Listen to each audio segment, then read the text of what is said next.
Selamat siang Bapak Ibu Guru Hebat, bertemu lagi dengan saya Citra Rutmami Purba SPDGR, calon guru penggerak Angkatan 7 Kabupaten Serdang Bedagai. Pada kesempatan ini saya akan membuat aksi nyata modul 1.4 Budaya Positif. Sebelumnya perkenalkan, saya Citra Rutmami Purba, calon guru penggerak Angkatan 7, dan ada Ibu Aslamiah yaitu fasilitator saya yang hebat, begitu juga dengan Ibu Resmina Simorangkir yang menjadi pengajar praktik saya pada kegiatan CGP Angkatan 7 ini. Berikut adalah rancangan tindakan untuk aksi nyata yang saya lakukan. Adapun yang menjadi latar belakang yaitu, murid tidak suka peraturan karena selama ini jika mereka melakukan pelanggaran, mereka akan mendapatkan hukuman dan cenderung akan mempermalukan dirinya. Adapun yang menjadi tujuan aksi nyata saya yaitu yang pertama menciptakan murid yang merdeka dan disiplin diri yang kuat. Dan yang kedua menumbuhkan budaya positif di sekolah dengan meyakini nilai-nilai kebajikan universal. Yang menjadi tolak ukur dari aksi nyata ini adalah terbentuknya keyakinan kelas melalui kegiatan kesepakatan kelas yang telah dibuat wali kelas dan siswa. Selanjutnya, siswa mampu menerapkan dan menjalankan keyakinan kelas yang telah dibuat. Di sini yang menjadi lini masa tindakan aksi nyata saya. Yang pertama menghadap kepala sekolah untuk menjelaskan pentingnya penanaman budaya positif dan keyakinan kelas di sekolah, serta untuk meminta izin mendesimasikan bersama rekan guru. Yang kedua mengumpulkan rekan guru untuk melakukan diseminasi pemahaman materi budaya positif.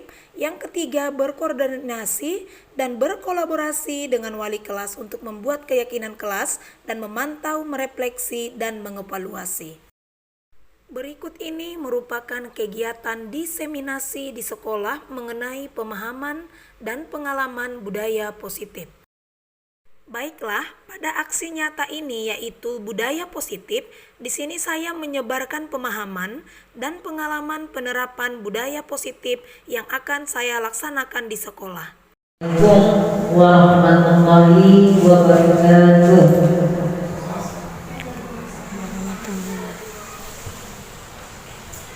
Puji syukur kita kepada Allah Subhanahu wa Ta'ala yang mana Allah masih memberikan kita kesehatan, kelapangan waktu sehingga kita dapat melaksanakan acara aksi nyata modul 1.4 budaya positif.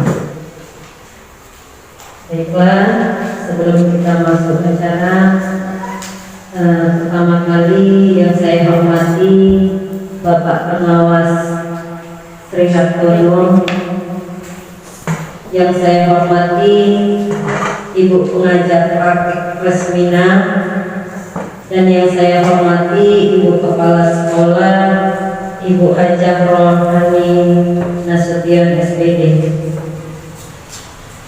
Baiklah, acara kita ini yaitu aksi nyata modul 1.4 budaya positif oleh calon guru penggerak Ibu Citra Rutmami Purba. Acara yang pertama yaitu 1. Pembukaan oleh MC, 2. Lagu Indonesia Raya oleh Ibu Teti Febri Sinurat, 3. Doa, 4. Penguatan dari pengawas Bapak Pengawas Sri Hartono, 5. Penguatan dari Ibu Pengajar Praktik Ibu Resmina Simorangkir SPD, kemudian penguatan dari Ibu Kepala Sekolah Ibu Rohani Nasution, 7. Pemaparan aksi nyata oleh guru penggerak Ibu Citra Rutmami Purba, dan yang ke-8 adalah diskusi 9 penutup. Masuklah acara yang pertama yaitu pembukaan. Marilah kita buka acara kita ini dengan membaca Bismillahirrahmanirrahim. Dan masuklah acara yang kedua yaitu lagu Indonesia Raya yang kali ini akan dibawakan oleh Ibu Febri Teti Sinurat. Kepada Ibu Febri Teti Sinurat kami persilakan dengan segala hormat.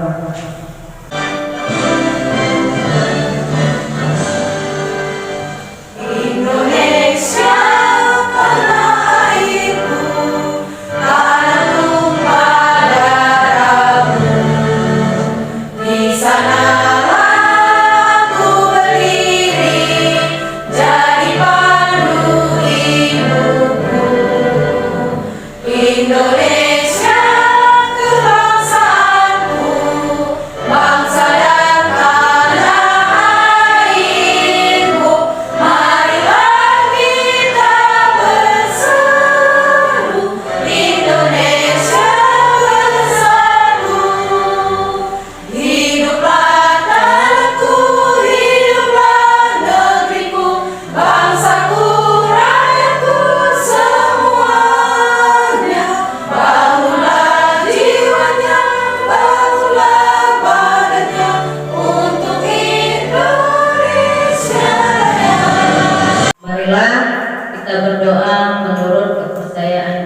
Doa dimulai. Doa selesai. Masuklah cara yang keempat, yaitu penguatan dari pengawas. Kepada Bapak Sri Hartono kami persilakan segala hormat. Baik, terima kasih. Bismillahirrahmanirrahim. Assalamualaikum warahmatullahi wabarakatuh. Waalaikumsalam warahmatullahi wabarakatuh. Ibu Kepala Sekolah, Ibu Hajah Rohani Nasution yang sama kita hormati. Kemudian Ibu Kepala Sekolah 1062 18 Pematang Toba, Ibu Resmina Simorangkir. Ya.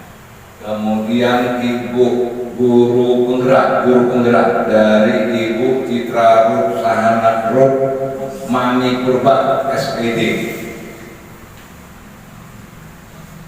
Ibu-ibu guru, tidak bapak guru yang ada bapak gurunya, ibu-ibu guru yang kami banggakan, yang saya banggakan. Terima kasih. Dalam kesempatan ini saya ikut menyaksikan langsung dalam acara aksi nyata modul 14 budaya positif yang akan disampaikan lagi nanti oleh guru penggerak Ibu Citra Ruth Mani Purba, disebarkan kepada rekan-rekannya tempat bertugas, yaitu di SD 10-25 Nagol. Terima kasih Ibu Ruth yang sudah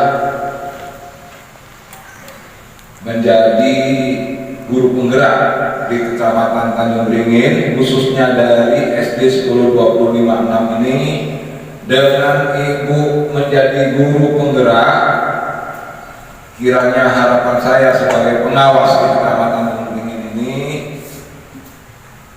SD 10-25 Nagor ini bisa lebih baik, bisa lebih maju 2-3 langkah ke depan. Dan dengan harapan yang lebih lagi, Ibu bisa menyebarkan ilmu Ibu kepada rekan-rekan guru Ibu yang ada di SD ini. Kiranya apa yang menjadi harapan oleh pemerintah, terkhusus Dinas Pendidikan, ini bisa terwujud di Kecamatan Tanjung Beringin. Seperti itulah harapan saya, sekolah penggerak ini lebih maju dari yang lainnya. Kemudian apalagi di sini ada lagi penunjang guru penggerak. Jadi ya Bu ya, Ibu jangan apalagi jangan pelit-pelit. Bukan saya mengatakan Ibu pelit. Ya sama-sama lah kita loyal untuk ilmu kita demi kemajuan pendidikan, terutama di sekolah itu. Jadi kan kita kan bangga kalau sekolah kita ini maju. Nah itu harapan saya sebagai pengawas. Mari kita kerjasama ya, gotong royong kita untuk kemajuan sekolah ini. Jadi kalau yang sudah anggotanya nanti sepakat seperti itu, saya yakin Ibu Hajah pasti siap mendukungnya seperti itu. Sekian, terima kasih. Wabillahi taufiq wal hidayah. Assalamualaikum warahmatullahi wabarakatuh. Waalaikumsalam. Baiklah, penguatan selanjutnya dari Ibu pengajar praktik, yaitu kepada Ibu Resmina Simorangkir SPD. Kami persilakan. Selamat pagi, menjelang siang, dan sedang-sedang bagi kita semua. Selamat pagi, Bu. Pertama, mari kita mengucapkan puji dan syukur kepada Tuhan Yang Maha Esa, di mana pada pagi hari yang berbahagia ini kita masih tetap dalam lindungan Tuhan Yang Maha Esa, dan untuk selamanya tetap kita dalam keadaan sehat supaya kita dapat melaksanakan aktivitas kita sehari-hari. Yang pertama-tama saya ucapkan kepada Pak Pengawas ya, yang telah begitu banyak, begitu panjang memberikan pengarahan kepada kami dan kepada guru-guru yang ada di sini, dan yang saya hormati juga Bapak-Bapaknya. Semoga Bapak panjang umur dan pengarahan yang Bapak berikan sama kami bisa kami laksanakan di sekolah masing-masing. Dan kepada Ibu Kepala Sekolah yang saya hormati, Ibu Rohani Nasution. Terima kasih Bu atas penyambutan Ibu kepada saya. Dan kepada Bu Citra ya, selaku yang saya dampingi untuk calon guru penggerak ya, terima kasih. Ini hari ini secara kebetulan ya kan, untuk memberikan nilai A+ namanya ya, karena mengadakan aksi nyata tentang budaya positif. Kalau di dalam CGP atau guru penggerak, motonya itu bergerak dan menggerakkan. Dan Ibu Citra sebagai calon guru penggerak, Ibu dulu yang bergerak dan menggerakkan ke lingkungan sekolah ini. Bagaimana ilmu-ilmu yang sudah Ibu dapat dari fasilitator secara daring, tuangkanlah di SD ini. Bagaimana SD ini supaya bisa berkembang ke depannya. Bukan hanya pendidikan, tapi karakter murid yang terutama. Bagaimana si murid ini bisa bermoral, yang terhadap bagaimana si murid ini bisa mempunyai etiket, menghormati gurunya, menghormati kepala sekolah, dan menghormati yang lebih tua dari dia. Jadi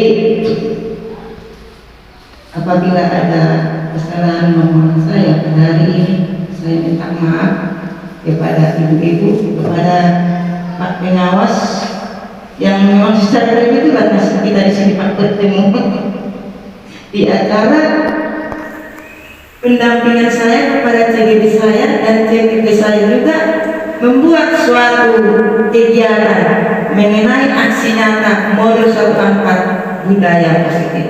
Mantap. Secara kebetulannya nilai plus untuk Bu Citra. Kembangkan pendidikan yang Ibu dapat di SD. Itulah pesan saya Bu Citra ya. Demikian juga kepada Ibu Kepala Sekolah. Kalau ada kata-kata saya itu, cara saya melangkah kemari, Ibu udah tahu bagaimana cara omongan saya begitu. Saya minta maaf ya. Dan terima kasih. Sekian dan terima kasih.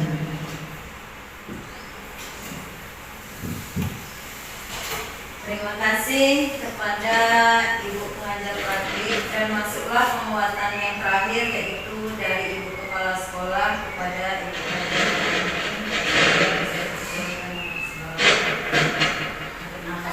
Bismillahirrahmanirrahim. Assalamualaikum warahmatullahi wabarakatuh. Waalaikumsalam warahmatullahi wabarakatuh. Selamat pagi menjelang siang, serta salam bahagia untuk kita semuanya. Pertama-tama dan yang paling utama, mari kita memanjatkan rasa syukur kita kehadirat Allah Subhanahu wa Ta'ala, yang mana pada hari ini kita semua, baik pengawas, Ibu PP, Ibu CGP, Kepala Sekolah, dan ibu-ibu guru yang saya banggakan, diberi kesehatan sehingga kita dapat berkumpul dalam acara aksi nyata bagi Ibu Citra modul 1 dan 4 budaya positif. Selanjutnya selalu berkirim salam, tidak lupa kita panjatkan kehadirat Nabi besar Muhammad Sallallahu Alaihi Wasallam. Mudah-mudahan setelah kita mendapat syafaatnya di akhir hayat nanti. Yang saya hormati Bapak Pengawas, khususnya Pengawas SD 10, 20, 56 Ngaduk.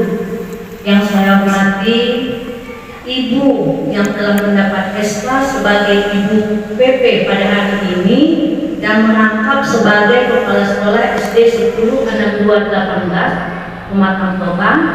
Yang saya banggakan dan yang saya sayangi Ibu CGP, Ibu Citra Rutmami Purba, dan tak lupa juga yang saya sayangi dan saya banggakan ibu-ibu SD 10, 20, 56 Ngaduk.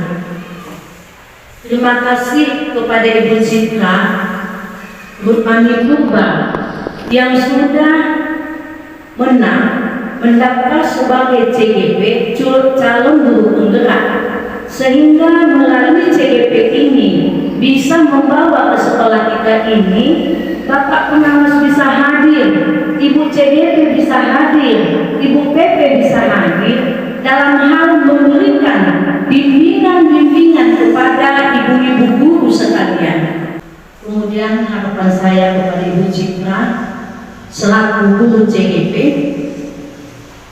kiranya Ibu sudah banyak menerima ilmu, bukan hanya di CGP, entah di master-master apa, entah hafal. Memang saya angkat jempol, jangan ada ditemukan seperti Ibu Citra ini. Nah, Tuhan tahu sekolah ini adalah sekolah dulunya tidak ada guru PNS. Dihadirkan Bu Citra guru PNS yang hebat agar kiranya sekolah kita ini bisa dididik menjadi guru-guru yang hebat, guru-guru yang berkualitas, guru-guru yang bisa bergerak, berubah diri dari tidak mau bergerak menjadi bisa bergerak. Kalau dulu dari berubah berinovasi, sekarang sudah berubah, tidak lagi berinovasi atau berubah, tapi bergerak. Dari Ibu Citra dulu bergerak, baru menggerakkan guru-guru. Ya, kepada Ibu Citra, apapun yang dapat Bu, walaupun tidak ada perintah kepala sekolah, saya mengharapkan sangat Ibu adalah sayang saya. kaki tangan saya. Ayo Ibu, ayo kita buat seperti ini Bu. Saya lihat kekurangan-kekurangan seperti ini, ayo kita buat. Untuk agar guru-guru ini bisa memiliki bagaimana sesungguhnya mengajar, cara tata teknik mengajar kepada anak-anak. Nah, harapan saya Ibu Citra, kita bisa membuat KKG kecil di sekolah kita ini setiap hari Jumat.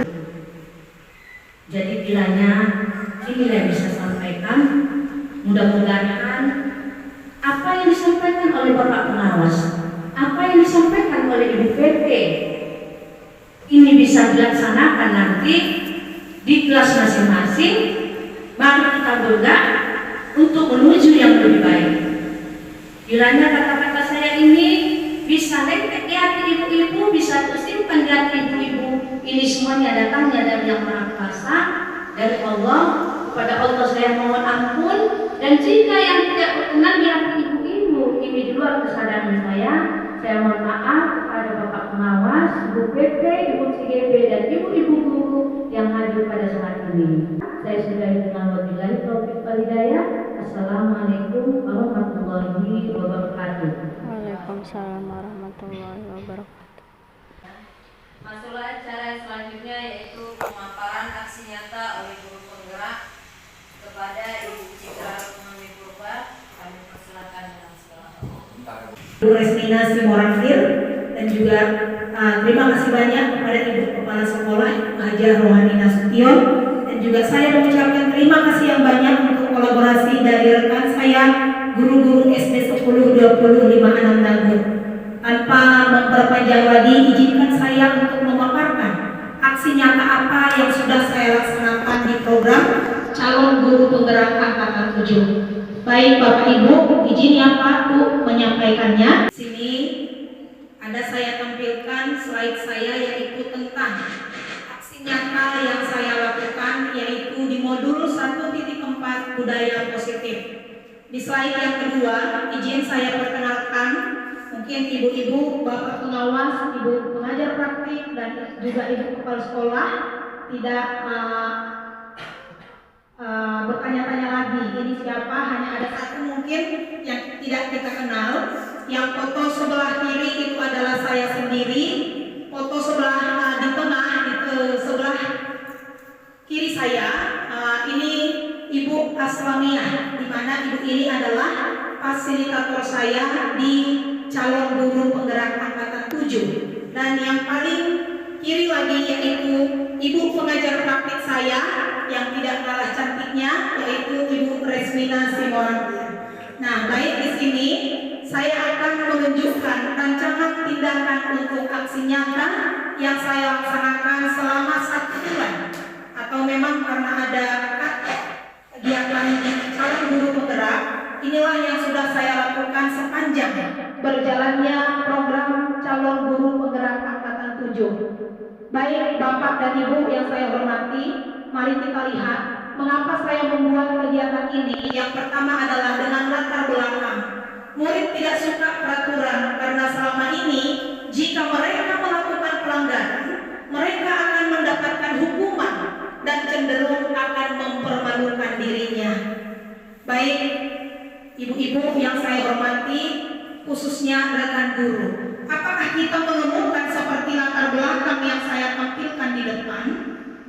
Apakah murid kita yang sekarang ada di sekolah ini ikut dengan statement yang pertama tidak suka peraturan? Adakah kita menemukannya? Betul. Ini adalah fakta di kelas kita, di mana murid-murid sudah tidak suka dengan peraturan. Kenapa loh? Jadi peraturan harus dihilangkan? Tidak. Tapi ada jalannya. Tidak hanya peraturan yang akan kita buat. Nah, kita lihat yang selanjutnya, yang menjadi tujuan aksi nyata saya. Mengapa saya membuat aksi nyata ini?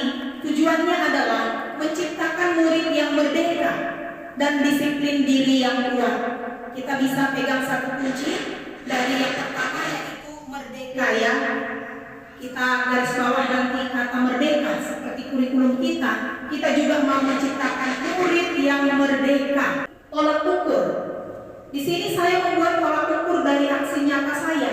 Yang pertama, terbentuknya keyakinan kelas melalui kegiatan kesepakatan kelas yang dilakukan wali kelas dan siswa. Nah, itu tadi yang saya singgung Bapak Ibu. Murid sudah tidak suka dengan peraturan. Mengapa? Karena yang kita tahu, peraturan adalah dibuat oleh sekolah sendiri. Peraturan dibuat tanpa melibatkan murid kita. Mereka hanya kita tuntut untuk patuh. Nah, ternyata di program ini saya mempelajari, saya mendapat banyak ilmu terkait apa? Untuk menghilangkan atau untuk mengatasi murid yang tadinya sudah tidak suka dengan peraturan itu, kita punya satu trik, apa namanya? Buatlah keyakinan kelas. Melalui apa? Melalui kegiatan kesepakatan kelas yang dilakukan wali kelas dan siswa. Bapak Ibu, di sini ada saya tampilkan gambar. Itu adalah gambar kesepakatan kelas yang ada di kelas saya, yaitu di kelas 4. Bagaimana dengan kesepakatan kelas itu? Namanya kesepakatan ya Bapak Ibu. Kalau udah dibilang sepakat berarti semuanya yang memutuskan, bukan satu orang. Jadi siapa yang memutuskan? Ajak murid kita itu. Kesepakatan apa yang mau kita buat? Kita buat poin-poinnya, tetapi intinya tidak boleh negatif, harus positif.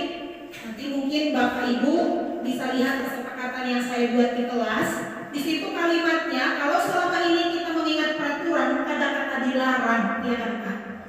Dilarang membawa benda tajam ke sekolah, contoh. Nah, kalau di kesepakatan kelas kita tidak menggunakan kata dilarang, tetapi apa? Siswa tidak boleh. Mana lebih kejam Bapak Ibu? Dilarang atau tidak boleh? Dilarang ya. Kalau dilarang kayaknya ketakutan, dilarang. Tapi kalau kita buat, siswa tidak boleh menggunakan sandal ke sekolah. Itu dia diperlembut, diperhalus, majasnya diperhalus. Intinya kita tidak boleh menggunakan kata negatif. Nah, selanjutnya, kapan kita buat kesepakatan kelas itu? Kita bebas kapan mau membuat kesepakatan kelas. Intinya, libatkanlah murid kita di dalamnya. Caranya bagaimana? Kalau saya aslinya ke saya Bapak Ibu, cara saya mengumpulkan dulu masukan dari murid-murid saya terkait kesepakatan apa yang kita buat. Tentu saja murid kita kan membuat masukan yang berbeda-beda, dan tidak semua masukan itu seperti murid saya misalnya 32. Tak mungkin masukan itu dimasukkan semua, manalah bisa dikerjakan. Jadi bagaimana? Kesepakatan yang paling banyak itulah yang kita masukkan, membuat kesepakatan kelas atau keyakinan kelas. Nah, kalau sudah ada kesepakatan kelas itu, contoh satu kesepakatan kelas yang kami buat di kelas 4, menjenguk rekan atau kawan yang sakit jika sudah 3 hari tidak masuk sekolah. Jadi itu adalah kesepakatan bukan dari saya saja, tetapi dari anak-anak didik saya juga. Nah, sesudah kesepakatan kelas terbentuk, marilah kita lihat di situ ada saya panggil murid yang mewakili, sebenarnya bukan mewakili ya Bapak Ibu, tapi bergantian. Kenapa? Kalau dipanggil serentak muat. Jadi saya panggil bergantian. Ngapain? Kalau sudah sepakat berarti berani dong tanda tangan. Kira-kira seperti itu ya Bapak Ibu. Untuk apa? Nanti akan kita lihat. Kan harus ada kesepakatan kelas ini. Di slide berikutnya kita akan melihat untuk apa. Nah, selanjutnya kalau sudah seperti itu, mari kita lihat sesudah siswa itu dan guru juga tidak lupa menandatangan. Kenapa? Karena kan kita guru ikut di dalamnya. Buat kesepakatan kelas yang ditandatangani oleh guru dan siswa. Selanjutnya kita buat mereka seperti ini. Bapak Ibu, kalau kira-kira gambar yang di bawah itu tanda apa? Gambar 2, tanda apa kira-kira ya kalau mereka gini? Sepakat, betul. Kalau saya bilang seperti ini, berarti sepakat. Ya kan? Tidak ada keterpaksaan. Sudah sepakat, makanya kalau udah deal. Kan seperti itu kan, udah sepakat. Nah, ketika terjadi pelanggaran, kalau kita dihukum karena kita melanggar kesepakatan, tidak sesakit ketika kita dihukum ketika tidak mematuhi peraturan. Lebih sakit mana? Lebih sakit tidak mematuhi peraturan. Kenapa? Orang kita kok yang buat kesepakatan. Iya kan? Kalau kita dikasih konsekuensi karena melanggar, wajar. Yang kita yang buat seperti itu. Jadi kita lihat selanjutnya di sini dari lini masa tindakan yang saya buat. Ini adalah yang pertama. Sebelum aksi nyata ini, saya menghadap ibu kepala sekolah. Dan ini adalah dokumentasinya. Ini saya minta izin juga kepada ibu kepala sekolah. Dan di yang kedua ini adalah mengumpulkan rekan guru untuk melakukan diseminasi pemahaman materi budaya positif, yaitu keyakinan kelas dan segitiga restitusi. Nanti kita akan lihat apa itu segitiga restitusi. Nah, selanjutnya berkoordinasi dan berkolaborasi dengan wali kelas untuk membuat keyakinan kelas di kelas masing-masing. Inilah tugas saya selanjutnya ya Bu, karena nanti saya akan berkolaborasi dengan tiap wali kelas. Ngapain? Agar membuat keyakinan kelas masing-masing, kesepakatan kelas masing-masing, agar nanti di tiap kelas kita punya kesepakatan kelas. Nah, selanjutnya adalah memantau, merefleksi dan mengevaluasi keyakinan kelas yang telah dibuat. Inilah Bapak Ibu kegiatan kita hari ini, yaitu modul 1 itu budaya positif. Di slide berikutnya, mari kita lihat. Di slide berikutnya, tak lupa saya juga menyampaikan selamat datang kepada para guru hebat, termasuk Bapak pengawas, Ibu kepala sekolah, dan juga Ibu pengajar praktik, yang mana saya merasakan berkat yang luar biasa hari ini. Kalau kawan-kawan saya itu aksi nyata hanya didampingi oleh pengajar praktik dan juga kepala sekolah dan rekan guru, tapi luar biasa menurut saya karena Bapak pengawas juga ada di tempat. Nah, saya menyampaikan mari belajar bersama, berkolaborasi, saling mendukung demi mewujudkan disiplin positif di sekolah kita tercinta. Mari kita lihat, inilah yang menjadi konsepnya Bapak Ibu. Inilah konsep utamanya, modul budaya positif. Yang pertama, nanti ada perubahan paradigma belajar. Kalau kita di sekolah penggerak tentu sudah pernah mendengar paradigma baru, yaitu apa? Kurikulum merdeka. Nah, selanjutnya yang kedua adalah disiplin positif. Yang ketiga kebutuhan dasar manusia, yang tadi sudah disinggung Bapak pengawas. Kenapa anak didik kita banyak pakai selop? Ada yang pakai selop, bahkan sampai saat ini dia tak punya sepatu. Itu adalah kebutuhan dasar dia. Nanti akan kita lihat kenapa, apa alasannya. Nah, selanjutnya motivasi perilaku manusia. Yang kelima adalah posisi kontrol restitusi. Tadi juga sudah disinggung sama Bapak pengawas. Ada ternyata posisi kita kepala sekolah dan guru sebagai manajer. Nah, selanjutnya keyakinan kelas dan segitiga restitusi. Mari kita lihat, Bapak Ibu tentu sudah tahu yang namanya paradigma baru. Ya kan? Kalau dibilang paradigma baru, ini hanya menambah ilmu kita yang sudah kita terima di sekolah penggerak.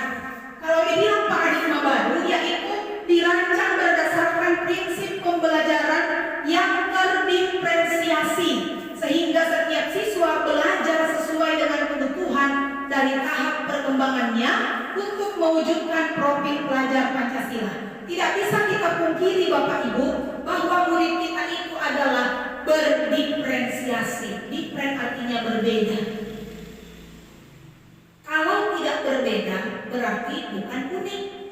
Pelangi juga bawa warnanya masing-masing, makanya cantik. Demikian juga murid kita. Murid kita itu beragam. Latar belakangnya berbeda. Ada yang dari anak nelayan, anak guru, anak pedagang. Pendidikan orang tuanya juga berbeda.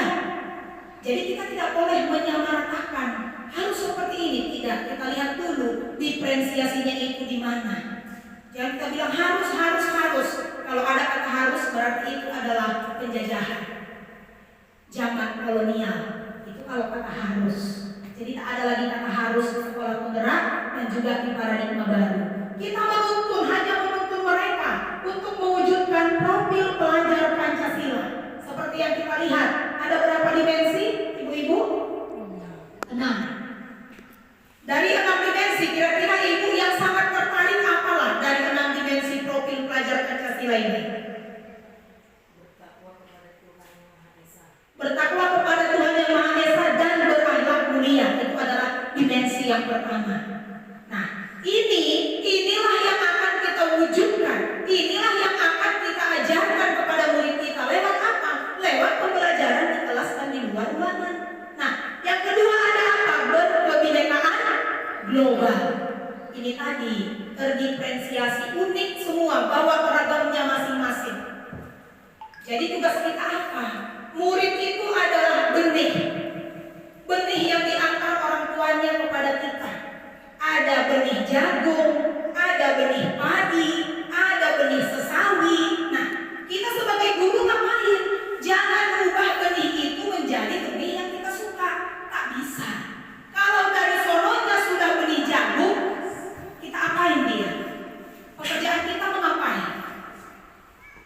Tinggal menanamnya, rawat, pupuk, siram, semprot hamannya, maka dia akan menjadi jagung yang seutuhnya.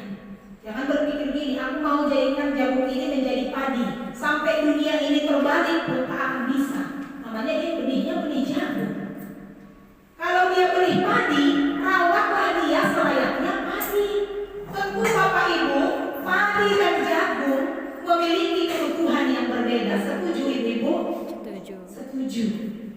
Anak-anak kita pun seperti itu. Jangan samakan kebutuhan si A dengan si B, karena mereka adalah berbeda. Jadi kita ngapain? Kita hanyalah fasilitator. Kita hanya mendampingi, menuntun mereka. Selain yang berikutnya, disiplin positif. Ibu-ibu, kalau kita mendengar satu kata yaitu disiplin, apa yang terbenak di hati kita? Disiplin. Kalau dibilang disiplin itu apa ya? Harus mengikuti peraturan. Ada versi lain? Tegas. Lagi. Patuh. Betul ya kan? Selanjutnya, kalau dibilang disiplin, ini ada saya buat di situ. Kita cenderung mengartikan kata disiplin dengan kepatuhan, ya kan? Dimaknai menjadi sesuatu yang dilakukan seseorang pada orang lain untuk mendapatkan kepatuhan, patuh. Terus yang kedua, sebagai pendidik, tujuan kita adalah menciptakan anak-anak yang memiliki disiplin diri sehingga mereka bisa berperilaku dengan nilai-nilai kebajikan universal dan memiliki motivasi intrinsik dan ekstrinsik. Nah, yang sering terjadi di sekolah atau di lapangan adalah mereka disiplin karena mereka takut kena hukum. Ya enggak Ibu? Mereka itu disiplin karena apa? Takut dihukum. Yang kedua, inilah sekarang pekerjaan kita guru. Jangan mereka itu disiplin hanya karena takut dihukum. Tapi apa? Kita jadikan itu menjadi motivasi bagi mereka, yaitu intrinsik dan ekstrinsik. Kalau intrinsik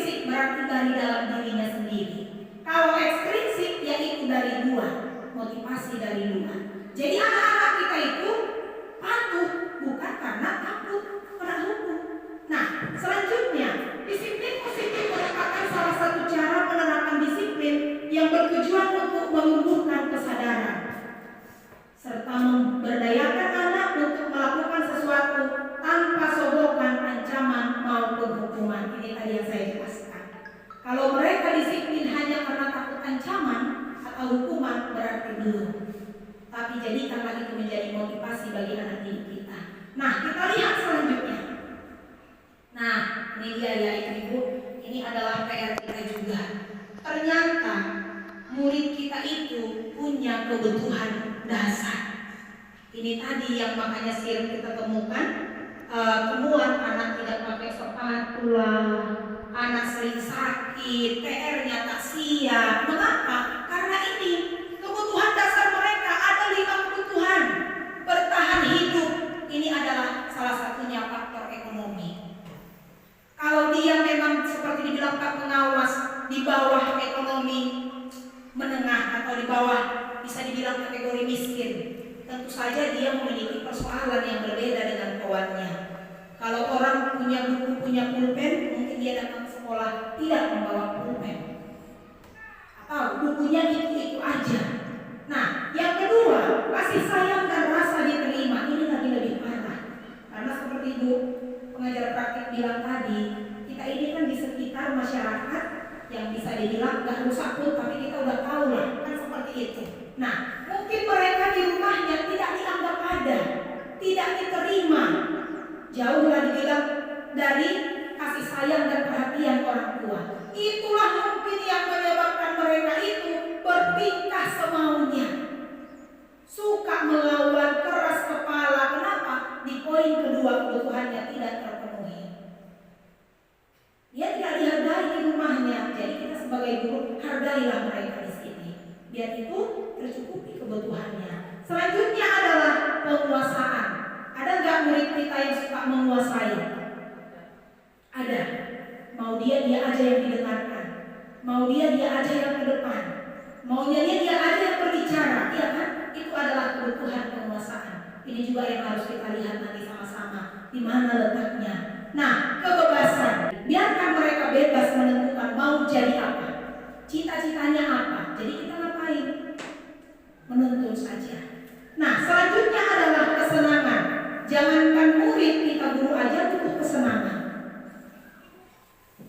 Ketika mereka ingin kebutuhan kesenangannya terpenuhi, tentu kita juga harus mengetahuinya. Contoh, ketika mereka belajar di kelas, mereka sudah tertekan. Kebebasan yang mereka ingin harusnya terhibur, lucu-lucu, buat ice breakingnya. Jangan paksa terus, siap dulu 1-20 baru istirahat.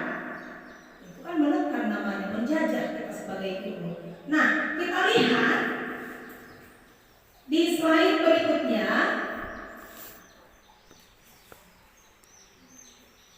Inilah yang tadi motivasi perilaku manusia. Ayo ibu-ibu, seperti yang kita lihat, motivasi apa? Mari kita lihat. Motivasi merupakan dorongan yang timbul pada diri seseorang secara sadar atau tidak sadar untuk melakukan suatu tindakan dengan tujuan tertentu. Motivasi itu ada yang sering terjadi. Yang pertama adalah menghindari ketidaknyamanan dan hukuman. Ini tadi yang saya bilang itu. Dia takut, kenapa? Takut kena hukum. Itu dia.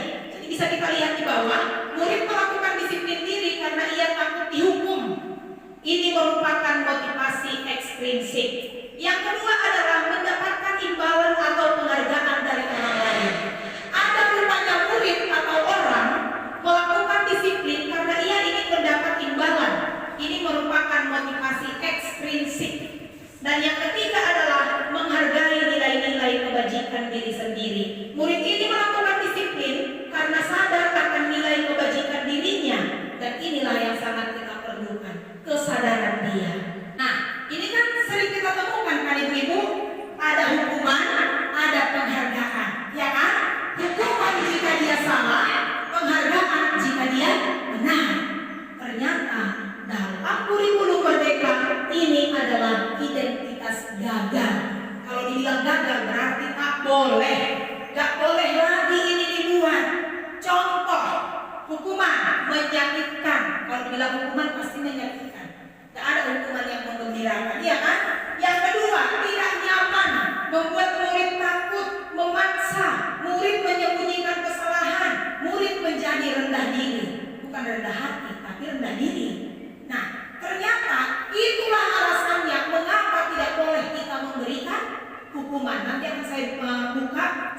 tanya jawab. Mungkin ada yang bertanya, jadi kalau nggak dihukum, merajalela lahan kita, pasti ya kan?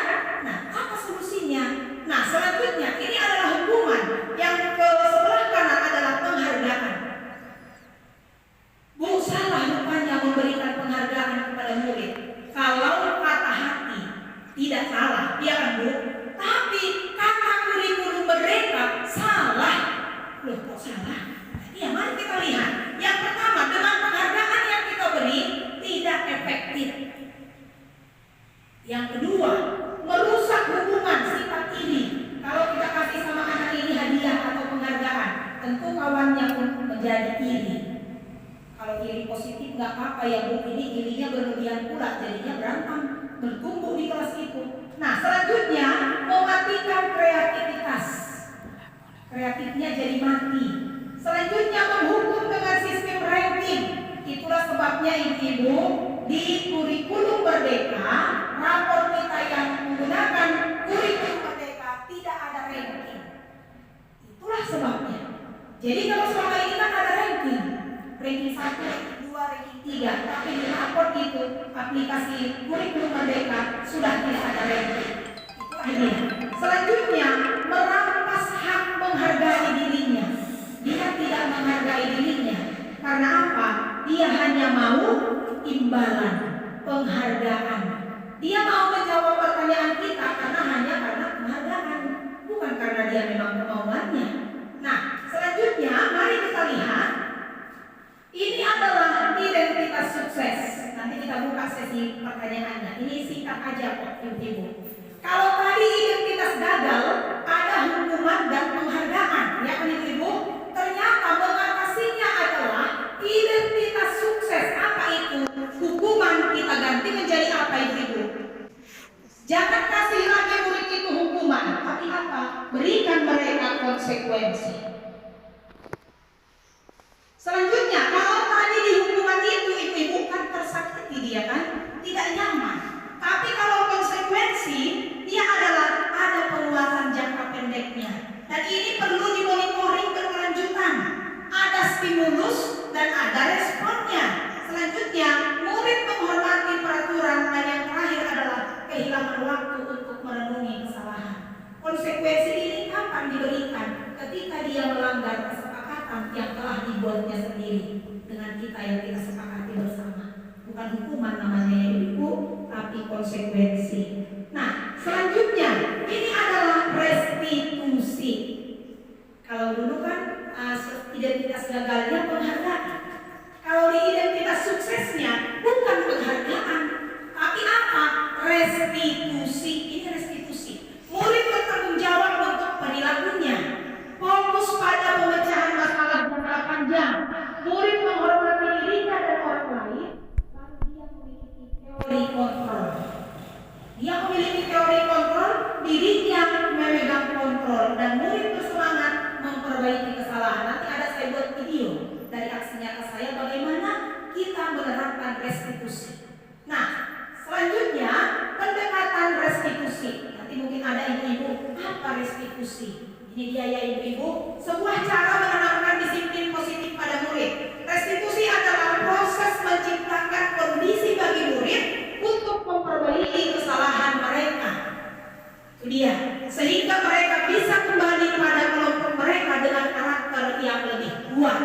Nah, selanjutnya, kalau di sini ada ciri-ciri restitusi, bukan menebus kesalahan, namun belajar dari kesalahannya. Selanjutnya, memperbaiki hubungan, tawaran bukan paksaan. Nanti kita lihat tawaran itu bagaimana, bukan paksaan ya. Nah, selanjutnya menuntut untuk melihat ke dalam diri, mencari kebutuhan dasar yang mendasari tindakan.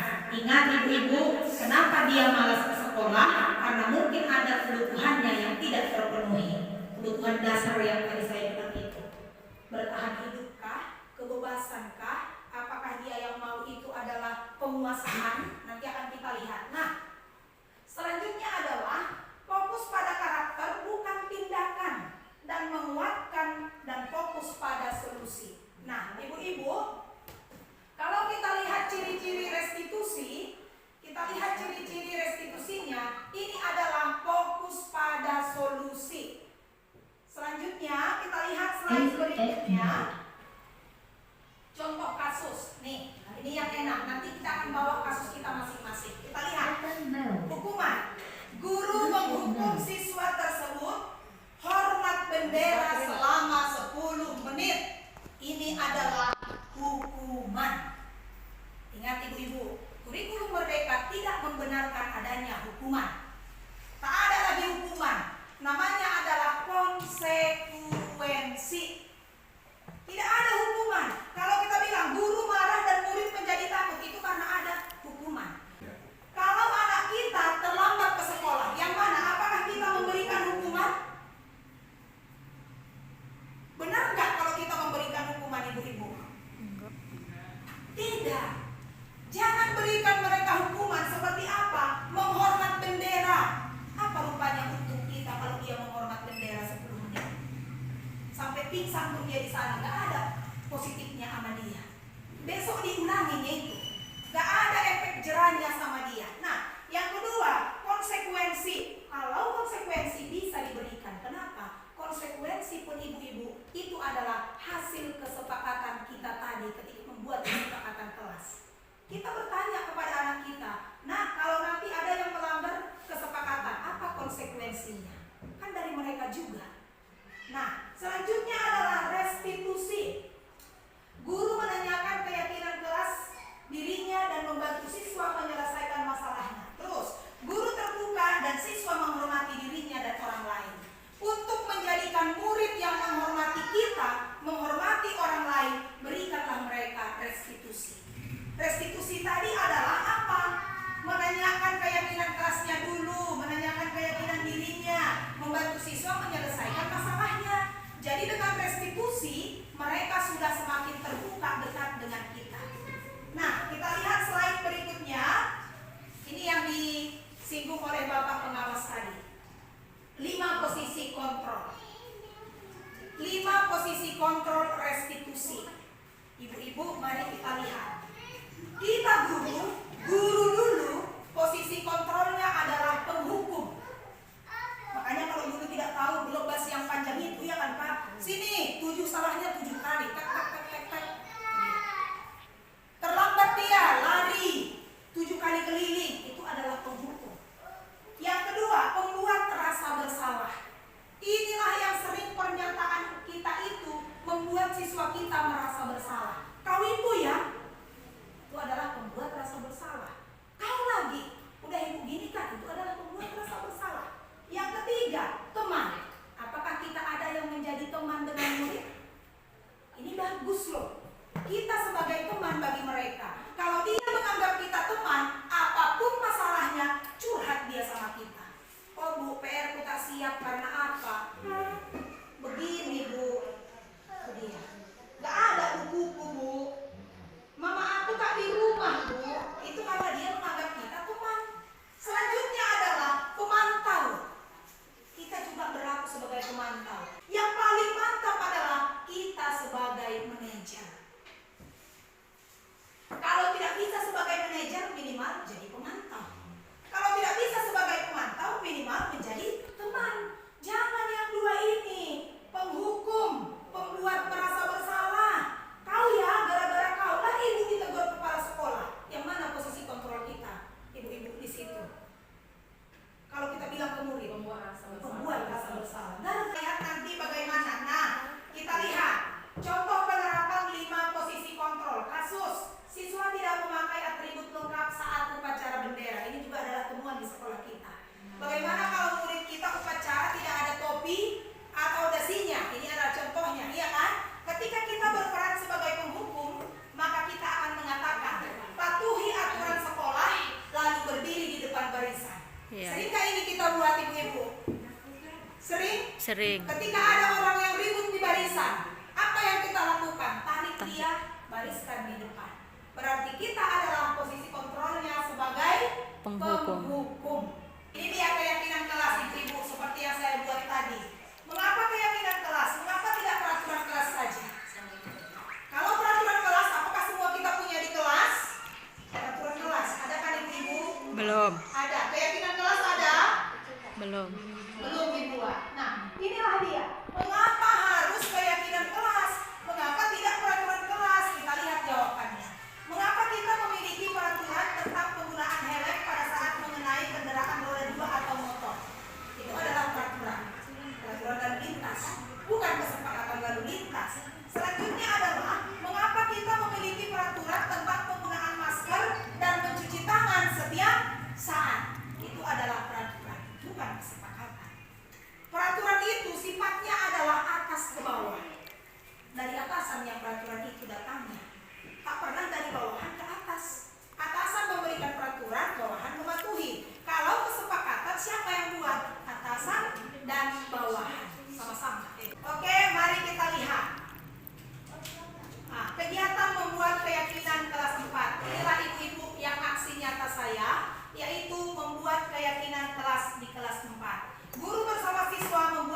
didiskusikan. Jadi nanti mereka akan tahu apa bedanya peraturan, apa bedanya Yakin. kesepakatan. Nah, yang kedua, merumuskan peraturan menjadi keyakinan. Ubahlah peraturan ini tadi menjadi sebuah keyakinan atau kesepakatan. Keyakinan kelas itu sama artinya dengan kesepakatan kelas ya Ibu. Nah, selanjutnya adalah menempelkan keyakinan di kelas. Saya tempel itu dekat papan tulis. Dan kalau Ibu tengok itu ada tanda tangan murid. Kenapa di tanda tangan mereka? Itu artinya mereka sepakat. Kalau udah sepakat pasti mau dong tanda tangan, kan seperti itu. Nah, kita lihat selanjutnya. Bagaimana pembentukan keyakinan kelas? Ini yang akan kita kerjakan di masing-masing kelas. Dan saya mau kita kolaborasi. Bagaimana pembentukan keyakinan kelas? Lebih abstrak dari peraturan. Kalau peraturan kan ibu-ibu resmi. Iya kan? Kalau kesepakatan itu kitanya yang buat, lebih abstrak. Nah, yang kedua, berupa pernyataan universal, pernyataan umum, nggak harus dilarang menggunakan ini, dilarang ini, wajib, nggak harus. Gunakan aja pernyataan universal. Nah, dibuat dalam bentuk positif. Ini tadi yang saya bilang, nggak boleh negatif, tapi positif. Selanjutnya, sedikit saja agar mudah diingat. Kesepakatan itu jangan banyak-banyak, takutnya tak terkerjakan. Sedikit aja, tapi bisa semua disepakati, dilaksanakan. Terus, sesuai dengan kondisi kelas dan sekolah agar mudah diterapkan. Nah, selanjutnya, semua warga kelas atau sekolah dilibatkan saat membuatnya. Jangan ada satupun murid kita yang tidak ikut dalam pembuatannya. Namanya kesepakatan. Mengapa? Kalau dia melanggarnya, tidak ada alasan sama dia, aku tak ikut buat kesepakatan itu. Itu nanti yang menjadi alasan dia. Ajak mereka semua untuk ikut membuat dan letak tanda tangan mereka di kesepakatan itu juga. Nah, selanjutnya mari kita lihat, inilah segitiga restitusi yang saya jelaskan tadi. Nanti dari video kita akan lihat bagaimana penerapannya. Oke, kita next. Nah, ini adalah video praktik yang saya lakukan. Dari ketua kelasmu, kamu berantem dengan Amel. Kenapa, Nak? Karena saya kesal, Bu. Kenapa kesal? Karena Amel contek PR dan pekerjaan saya, Bu. Oh begitu. Ya wajarlah kalau kamu marah dan kesal. Jika ibu ada di posisi kamu, ibu juga pasti berbuat yang sama. Lalu apa yang kamu lakukan terhadap Amel, Nak? Saya tidak sengaja, Bu, memukul meja si Amel. Oh, pasti kamu berbuat begitu ada alasannya ya? Nanti saya diam saja, Bu. Saya udah capek mengerjakan PR-nya dan tugas saya, Bu. Malah dia gak berusaha. Saya udah berusaha semaksimal mungkin untuk mendapatkan nilai yang banyak. Ya wajarlah kamu marah ya, Nak, karena kamu tidak rela PR-mu dicontek oleh Amel, ya kan? Nah, ibu sangat menghargai tindakan kamu yang tidak lebih buruk dari itu. Misalnya memukul orang. Sekarang coba kamu pikirkan, tindakan kamu dengan memukul meja, apakah sesuai dengan keyakinan kelas kita, Nak? Tidak, Bu. Menurut kamu, keyakinan kelas apa yang sudah kamu langgar? Saling menghormati sesama teman. Iya betul. Menurut kamu, saling menghormati antar teman penting tidak? Baik, kalau menurut kamu itu penting, jadi keyakinan apa yang kamu harus lakukan pada saat kamu sedang marah? Nak? Saya harus lebih sabar, Bu. Kamu bersedia tidak memperbaiki masalah ini, Tisa? Saya bersedia, Bu. Apa yang akan kamu lakukan untuk memperbaiki masalah ini? Saya selalu bersabar, Bu, dan menahan amarah jika ada dengan saya mencontek, dan saya akan melaporkan ke guru. Iya, tepat sekali tindakan kamu, Nak. Sekarang silahkan kembali ke kelas ya, Nak. Baik, terima kasih. Mari kita lihat. Oke, sama-sama. Hati-hati ya, Nak. Assalamualaikum warahmatullahi wabarakatuh. Nama saya Tika Andara Asmaradi. Saya dari kelas 4 SD Negeri 10-25 Nabur. Saya senang sekali berdiskusi dengan guru saya untuk dapat menahan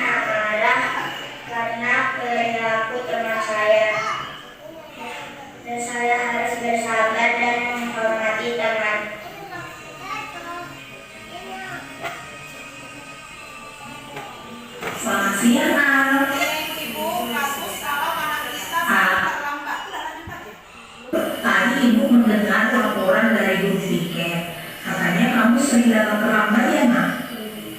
Menurut ingatan kamu, sudah berapa kali kamu terlambat Al? 6 kali ya nak? Sering terlambat itu, apakah suatu kesalahan nak? Baik Al, melakukan kesalahan itu manusiawi. Semua orang pasti pernah melakukan kesalahan. Yang paling penting, kita bisa belajar dari kesalahan tersebut dan berusaha untuk memperbaikinya. Setuju nak? Al, kita cari solusi masalahmu ya. Al, kamu sering terlambat tentu ada alasannya. Kenapa nak? Anak saya sering begadang dan saya terlambat tidur sambil bermain HP.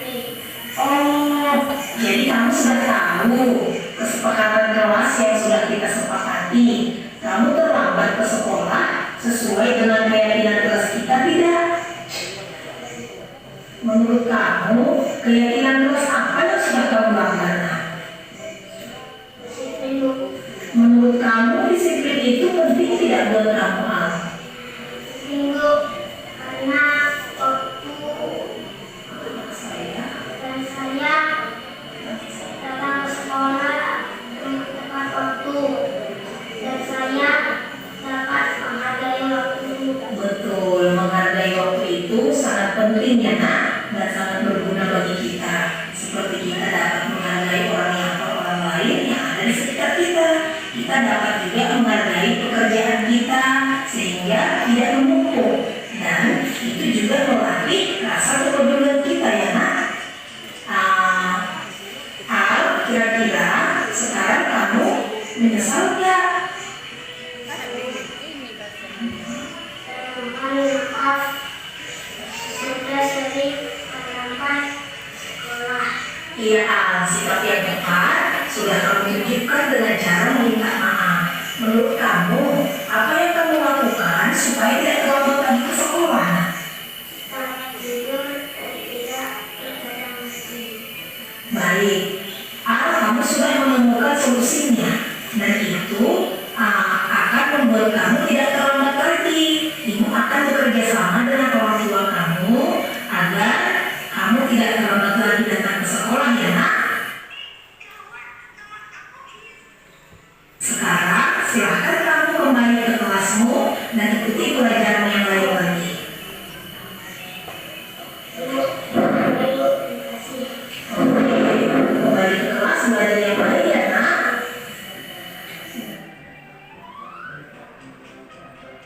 Assalamualaikum warahmatullahi wabarakatuh. Nama saya Rayana Fatika. Saya dari kelas 4. Terima kasih Ibu Guru. Saya senang sekali diajak berdiskusi bersama Ibu untuk menemukan solusi terhadap kesalahan saya. Saya tidak akan begadang lagi supaya tidak akan terlambat ke sekolah. Terima kasih Guru. Demikianlah skenario dan pemecahan masalah yang saya buat menggunakan segitiga restitusi.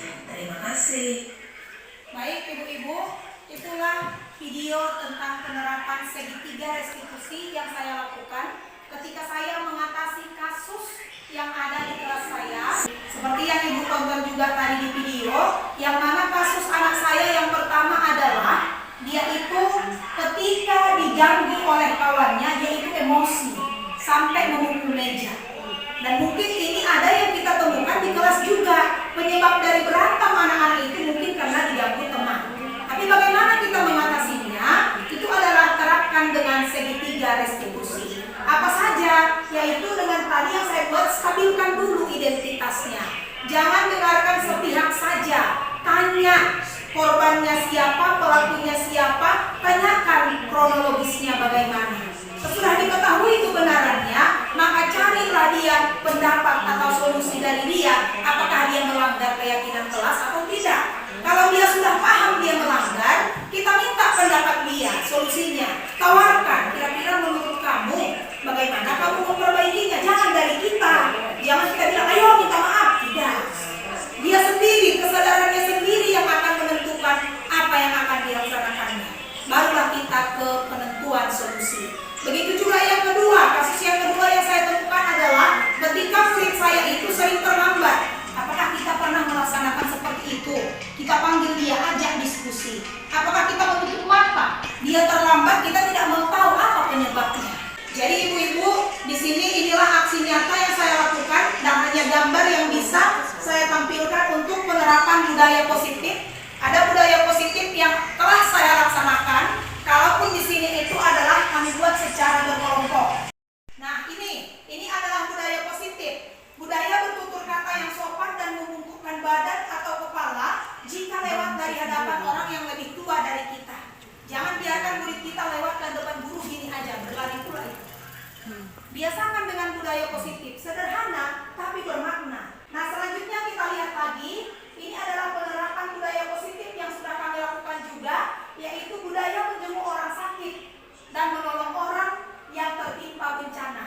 Gambar yang sebelah sana itu adalah murid kita ketika menjenguk orang yang sakit. Itu adalah sesuai dengan budaya positif yang ada di kesepakatan kelas, yaitu di kelas 4, menjenguk teman yang sakit. Di sini adalah menolong orang yang tertimpa bencana. Selanjutnya kita lihat. Nah, ini juga kan sekolah kita kan ibu-ibu, budaya positifnya apa? Gotong royong. Coba kita lihat. Kita sebagai guru jangan nyuruh-nyuruh aja. Kalau kita nyuruh-nyuruh memaksa mereka bersihkan, mereka pun melawan kan? Nah, jadi bagaimana? Kita dulu yang kerja, baru mereka ikut. Makanya seperti yang kita tahu itu adalah semboyan, yaitu 3 semboyan dari Bapak Ki Hajar Dewantara. Itu harus kita laksanakan. Nah, selanjutnya ini bergotong royong tadi, kita lihat lagi. Nah, ini budaya silaturahmi baik dalam suka maupun duka. Nah, selanjutnya mari kita lihat lagi. Nah, inilah budaya positif itu ibu-ibu. Apa saja yang terjadi di dalamnya, yaitu yang diterapkan di kelas atau sekolah adalah menciptakan kebahagiaan. Kalau kesepakatan atau budaya positif kita laksanakan, maka yang terjadi kebahagiaan. Yang kedua adalah kebersamaan. Selanjutnya kekuatan rasa empati. Udah gitu tata krama, toleransi antara suku, ras, dan agama. Dan kita lihat budaya positif itu apa-apa saja. Itu dia. Ada dari mimpi dulu, kan dia kan ibu-ibu. Dari mimpi dulu dia. Sesudah itu ada di dalamnya apa? Merdeka, disiplin, berpikir kritis, kolaborasi, kemandirian, dan terakhir adalah inovasi. Kalau sudah ada budaya positif, maka kita pasti bisa menciptakan yang namanya inovasi. Oke? Itulah yang bisa saya paparkan. Di sini juga ada, ini adalah sekolah kita juga. Yaitu apa? Ini adalah budaya positif yang dilaksanakan di SD kita, yaitu apa? Sebelum masuk kelas, guru menyalam siswa. Bukan siswa yang menyalam guru, ya ibu. Guru yang menyalam siswa. Untuk apa? Ini kita lihat. Kontekstualisasi pemikiran Ki Hajar Dewantara yang ada di sekolah untuk penguatan karakter murid, yaitu dengan nilai-nilai sosial kultural diterapkan melalui budaya sambut siswa. Ini adalah foto untuk budaya 5S. Itu yang bisa saya tampilkan di sini, dan nanti dengan kerjasama kita yang baik, mungkin di aksi nyata kedua sesudah Lokakarya akan ada yang baru, hal yang baru yang akan kita tampilkan menjadi aksi nyata di SD Negeri 1025 Anam Nagur. Demikian yang bisa saya sampaikan terkait budaya positif di modul 1.4.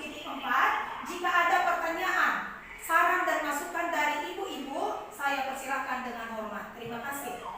Cara yang ke-8 yaitu diskusi kepada ibu sekalian, boleh mempertanyakan apa yang belum paham. Kepada ibu semua saya persilakan dengan segala hormat. Terima kasih kepada kita yang sudah menayangkan video-video tentang budaya positif, ya, tentang budaya positif, yang mana video ini sangat bagus sekali kita lakukan di sekolah kita, terutama kalau ini semua kita laksanakan, semua guru wali kelas luar biasa, Ibu PP luar biasa, sekolah itu udah hebat, mantap. Jadi kalau bagi saya, karena saya itu kepala sekolah, jadi saya itu mencakup lingkungan sekolah dari kelas 1 sampai kelas 6. Saya sudah lihat kelanjutan dari sekolah kita ini, yaitu mengenai sampah.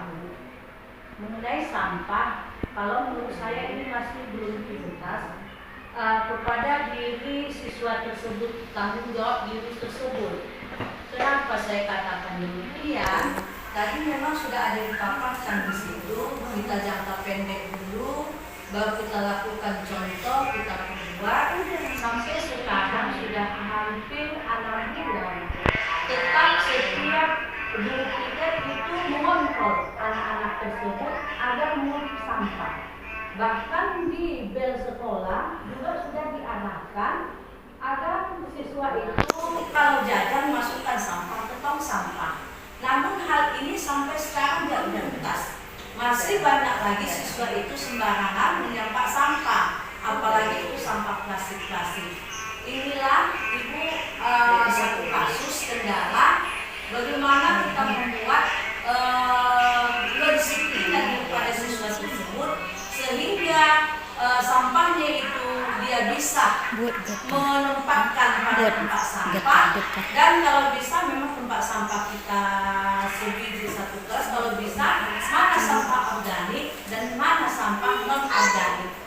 Disiplin baik kita guru maupun siswa tentang sampah di lingkungan sekolah kita ini. Sekian dan terima kasih kepada kita agar ini Membuat barang bekas menjadi tong sampah di mana-mana. Caranya dengan cara apa?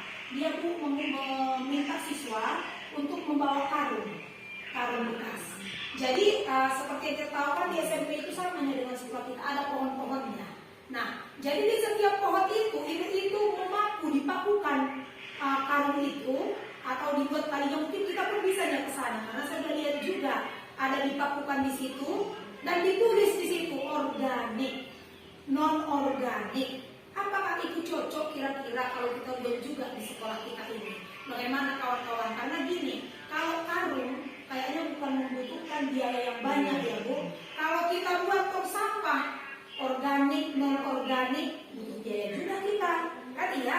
Nah, kalau karung bagaimana kira-kira? Apakah bisa kita buat untuk ini? Segera ya kawan-kawan kita buat, karena apa? Saya pun akan terpacu lagi motivasinya untuk dibawakan ke aksi nyata berikutnya, berhasil atau tidak, kan seperti itu kan Bu. Kita mulai dengan penerapan yang tadi, buat dulu budaya positif, nggak harus yang wah-wah dulu, budaya positif yang bisa kita kerjakan.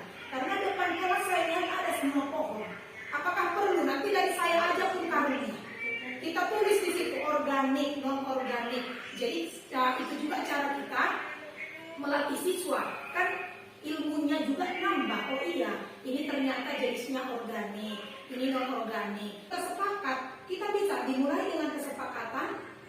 Kita tentukan kapan, kan iya kan Bu? Siapa-siapa aja. Bagaimana prosesnya? Jadi permintaan saya sama kawan-kawan, satu kasus yang diberikan kita dalam jangka pendek ini. Setuju kan kawan-kawan?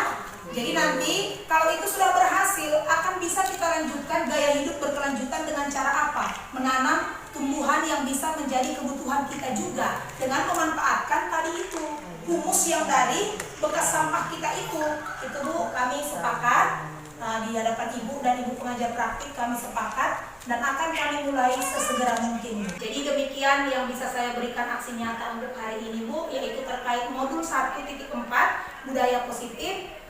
Semoga dari kegiatan aksi nyata hari ini memberikan manfaat bagi kita semua. Demikian dari saya, terima kasih untuk kolaborasinya.